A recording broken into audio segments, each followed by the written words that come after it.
Before diving into this incredible story, consider subscribing to the channel and hitting the bell. Every story here has something to say, and you won't want to miss a single one. My name is Marguerite Elliott. I had 65 years old a few weeks ago, and I think I will remember it until my last breath. That day was supposed to celebrate a life of battles fought with love, of renunciations chosen with dignity, of years woven with tender and sometimes painful memories. A day of light. And yet, this day was almost the last. Since Walter, my husband, left, the silence in the house has become a faithful companion. It's been 6 years since he left me, taken by a sudden embolism, without even a goodbye.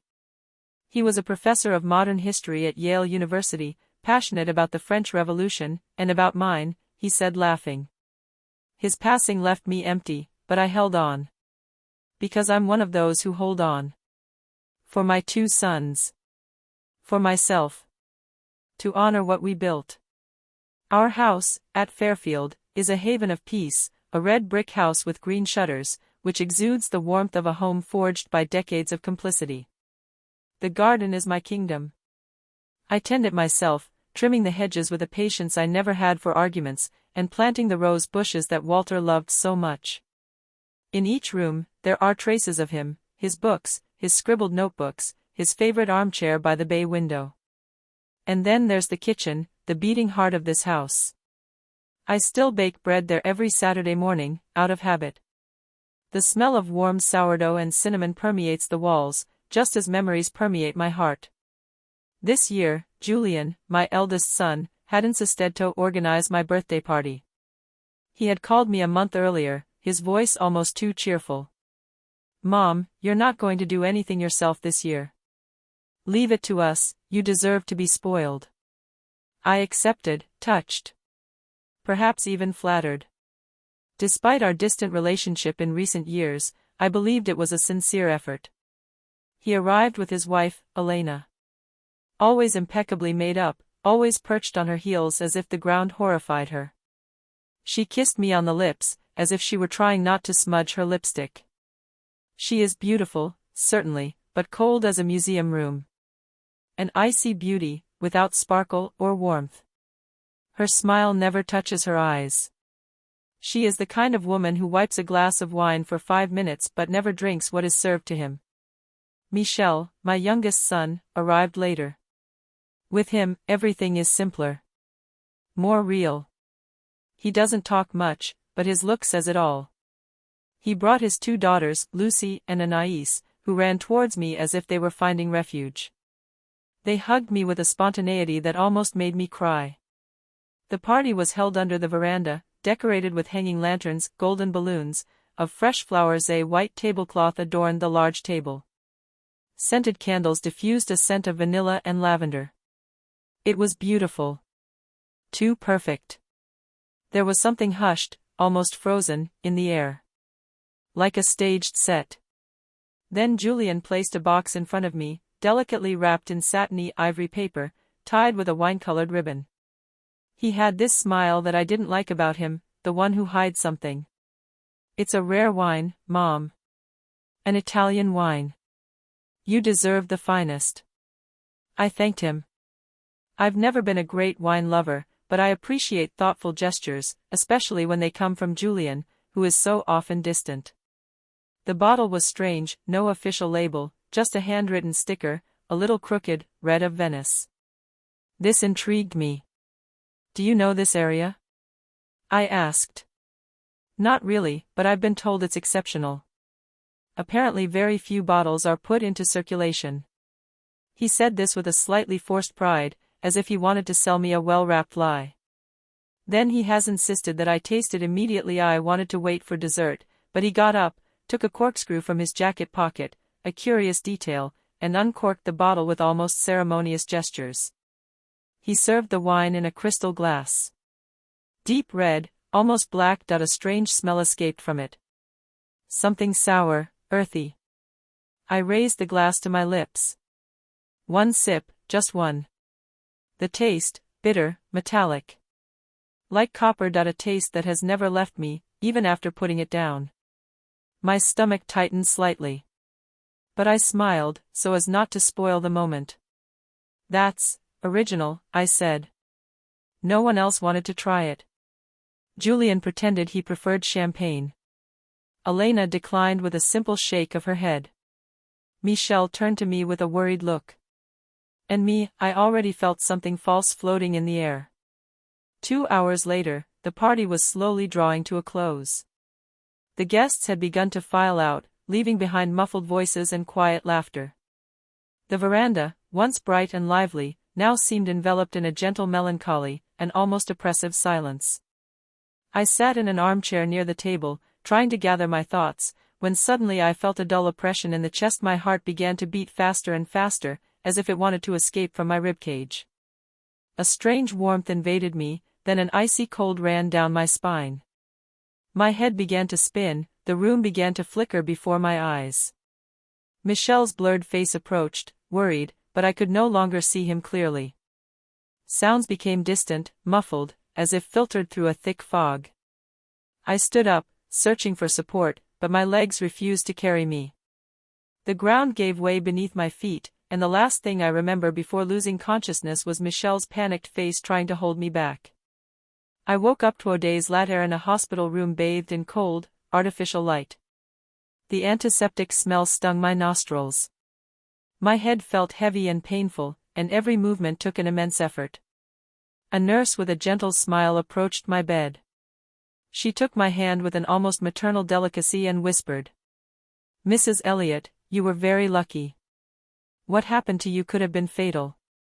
I looked at her in disbelief. "What happened to me?" I asked hoarsely. She hesitated for a moment, then cautiously. "Tests have shown the presence of a toxic substance in your body. A very powerful toxin that attacks the heart." I had a moment of hesitation, unable to understand.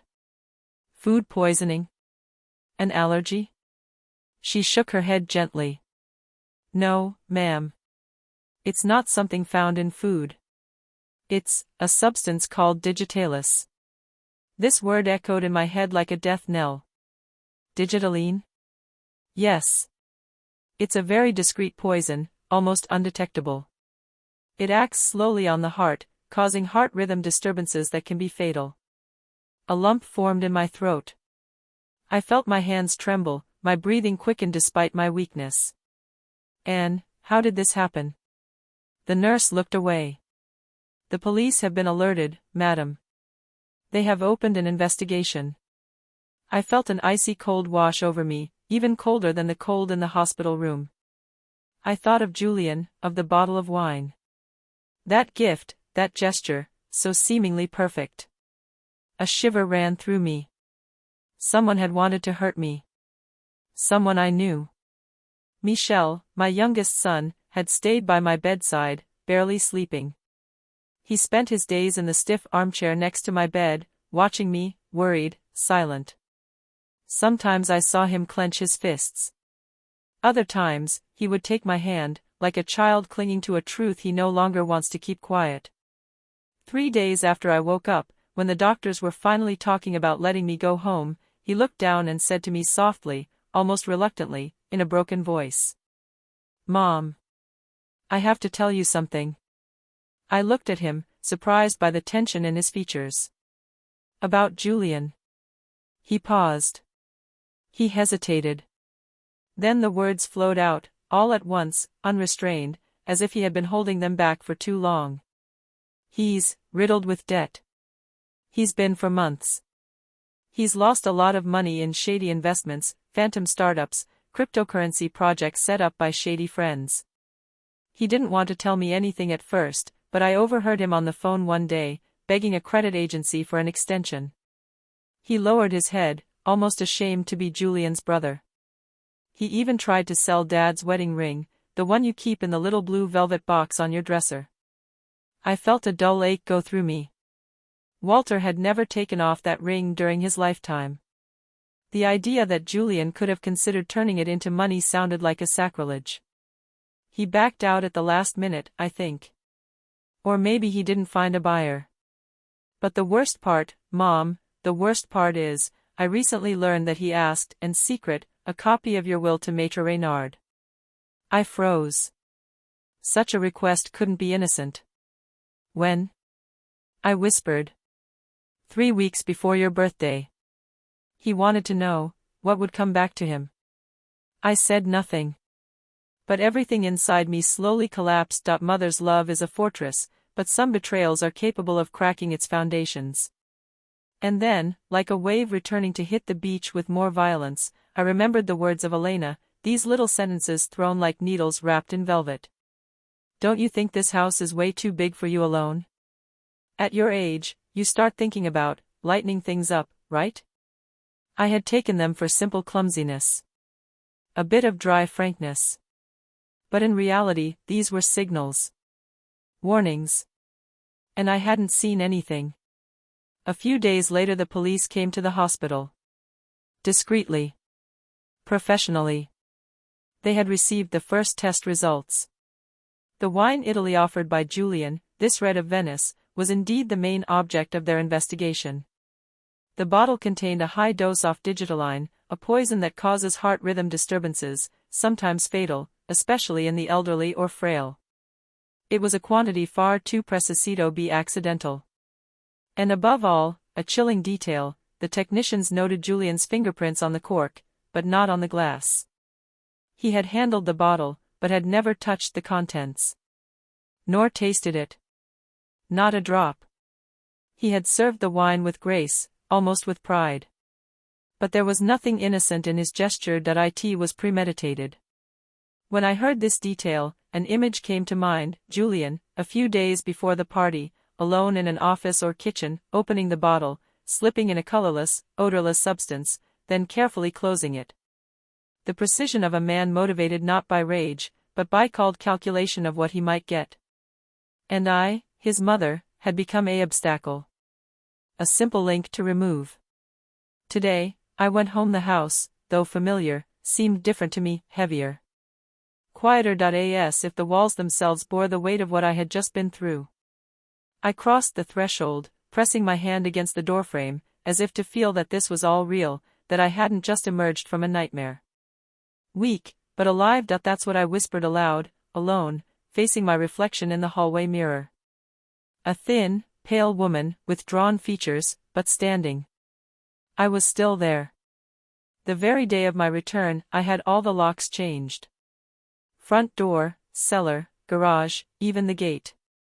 Not out of physical fear, Julian wouldn't be stupid enough to come back here now, but out of a need to regain possession of my space, to mark a clear boundary between the danger past and security restored.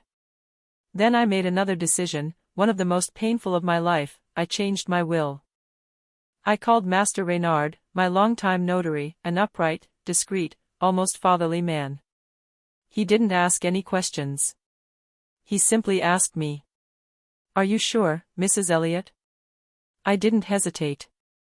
Michel and his 2 daughters, Lucy and Anais, will now be me only heirs. Julian and Elena were forever scratched, without footnotes, without reversible clauses.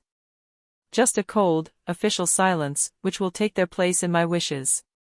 Crossed out of my heart, too, not quite.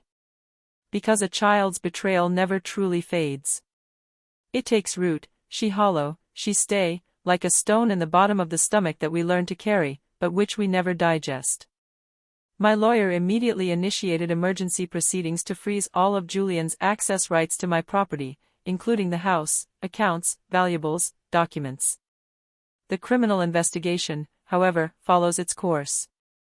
Julian denies everything, of course. He claims that the wine was given to him by a colleague, that he would never have imagined it being tampered with. He plays the role of indignation, incomprehension, the child betrayed by unjust suspicions. But the evidence is mounting, cold, implacable. His fingerprints on the cap. Son debt history. The suspicious request of the will. Son total absence of fingerprints on the glass. And above all, the precise amount of poison found, impossible to explain by any coincidence. Each piece of the puzzle falls into place, and the portrait that emerges is not that of a loving son, but that of a man at bay, ready to sacrifice the blood that nourished him to alleviate his debts. Some say betrayal is a part of life. I believe that the betrayal of a child is a slow, discreet, but irreversible death. It's not a stab. It saw poison, precisely. A poison that acts slowly, that makes you doubt your love, your role as a mother, your ability to see clearly. I gave to Guillaume years, my tired arms, my advice, my apologies, my roof, and even, very often, my patience when he no longer deserved it. And he offered me a glass of wine. A farewell glass. A farewell without words. Today, I don't cry anymore. That I have cried all the tears a mother can cry. All I have left is the will to move forward, reconstruction, little by little. Is Jardine, every morning, even when my hands are shaking. I resume my history classes at the local university, in front of a dozen curious, sometimes inattentive, but respectful students. I laugh, sometimes, when my granddaughters come to tell me their nonsense. I breathing, deeper than before. And I didn't expect anything anymore off no one. But above all, I no longer trust blindly. I look. I listen. I feel. I keep a part of myself set back. Not out of fear. But out of experience. For I have learned a cruel truth, which only life can teach with such brutality. Sometimes the worst danger doesn't come from strangers. It comes from those who call you Mom, with a smile on their face, and poison in their hand.